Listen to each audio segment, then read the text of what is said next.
Welcome to the Milsurf Mike channel. I'm finally doing a video on a firearm that I've started several times before and aborted for one reason or another, the 1895 Nagant Revolver. In general, I try not to get information directly from C&rsenal or Forgotten Weapons, as I feel like I'm copying their homework, although I will use many of their same sources. The reason I've aborted making this video on several occasions is that I have a hard time finding good English language sources for the 1895 Nagant, as most just rely on, for lack of a better term, FUDD lore. C&rsenal use a great deal of foreign language sources for their videos on the Nagant revolvers, and I do not have a Susie to do translations for me, so I'm immediately copying both theirs and Forgotten Weapons homework for my video. Nagant comes from the brothers Emile and Leon Nagant, Belgian manufacturers and gun makers. In 1859, the brothers started a metal and fabrication business. In 1867, the Remington brothers were touring Europe to drum up business for their rolling block rifle. The Remingtons were impressed by the Nagant's facility and hired them as a subcontractor for the rifles. Their first order was for 5,000 to be sent to the Papal Guard at the Vatican. The Nagants not only produced rolling block rifles, but improved on the design and created a double-barrel shotgun as well as a double-barrel rolling block handgun in 1877, which became the first metallic cartridge handgun accepted by the Belgian Gendarmerie. This was their official sidearm until the adoption of the FN 1900. The Nagants helped with the Dutch revolver and then produced their own in 1878, which was double action and fairly complicated. The 1878 was adopted by the Belgian military for cavalry and NCO use, as it was a rather expensive revolver to produce. The 1878 was sold to a few other countries, notably Brazil.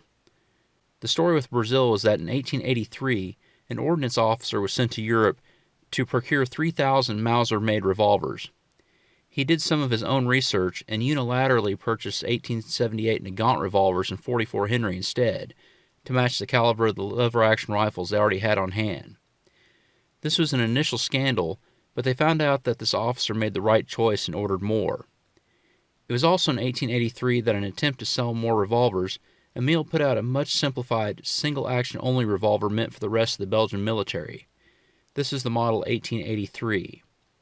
In 1886, the simplified concepts of the 1883 were meshed with the 1878, and here we got the model 1878-86, which is double-action, single-action, and costs less to produce for the Belgian military.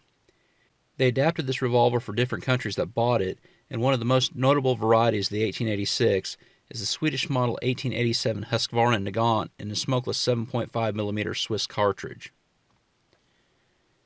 The Nagants made rifles as well during this time, notably the Comblain rifle sent to South America.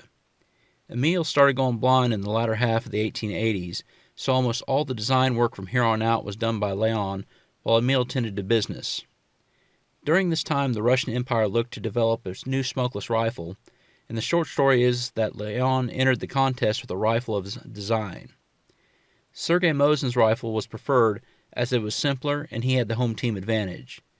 In developing the final rifle, Mosin quote-unquote borrowed the interrupter from Nagant's design that Leon had patented, although Leon actually borrowed from Mosin, but since Mosin was a state employee and the rifle was a guarded state secret, he couldn't file any patents. Leon filed a patent suit on the newly adopted 1891 three-line rifle.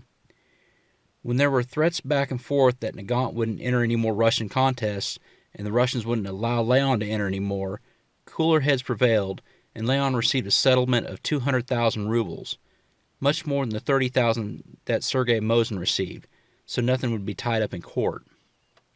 The three-line rifle, being later known as the Mosin Nagant, is due to its showing up in Western literature as the Nagants tried to capitalize on the rifle. Here's when we finally get to the Russian 1895 Nagant revolver. Russia's sidearm had been the top-break Smith & Wesson Model 3 in .44 Russian. With the advent of the smokeless powder, they looked to replace this in the 1890s. The requirements for the new revolver were: 1. It must be able to take down a horse at 25 to 35 meters. 2. Lightweight, 2 pounds plus or minus. 3. It had to hold 7 cartridges. 4. It had to have the same bore dimensions as the new rifle, so rejected rifle barrels could be made into revolver barrels. 5. It had to be single action. 6. It had to be single loading to reduce the cost. and 7, it had to use smokeless powder as well as black powder. A note about number 4. As I mentioned in my Mosin Nagant Part 1 video, the French and Russians formed what can amount to be a misery loves company alliance after Kaiser Wilhelm II ousted Bismarck and let the alliance between Russia, Germany, and Austria-Hungary lapse. Russia took several ideas from France in weapons design, and one they copied from France was the idea of making the bore and rifling of the rifle and sidearm the same caliber so rejected barrels could be cut down into pistol barrels to reduce waste. The 3-line, or 7.62 mm diameter bullet could be rather anemic coming from a revolver, so a way to increase velocity was desired. The Russians began to look at the Piper revolver that was newly adopted in Mexico, which moved the cylinder up to create a gas seal. This double-action revolver had a swing-out cylinder as well as other bells and whistles. Leon Nagant would borrow this idea and add it to his revolver. Piper would keep sending the Russians nice double-action swing-cylinder revolvers, which went against numbers 6 and 7. Nagant already knew the inner workings of the Russian system and took what they wanted to heart. He created a 7.62 by 38 mm rimmed round where the bullet was completely inside the case. The cylinder would move forward, pushing the case into a forcing cone, creating a gas seal. This created a 25% increase in velocity. He nerfed the Nagant pistol to make it single action and presented it to the Russians. They loved it, but Nagant's asking price was a bit too high. They had another contest with the prize to find, which Nagant would again beat Piper. Although it beat out the old Smith & Wesson Model 3, the cavalry wanted a double action. Nagant would send a non-nerfed revolver with the gas steel mechanism, although this created an atrocious trigger pull, and both the double-action single-action revolvers for officers and cavalry and the single-action revolver for everyone else would be adopted. The initial run was made in Liège, while the tooler factory was tooled up. The first documented kill with the revolver happened during the Boxer Rebellion, where a Russian officer dispatched 2 Chinese fighters with his Nagant revolver. The revolver was used during the Russo-Japanese War and World War I. After the war, the communist government would update the single-action only revolvers to double-action single-action and make only these until production ceased at the end of World War II.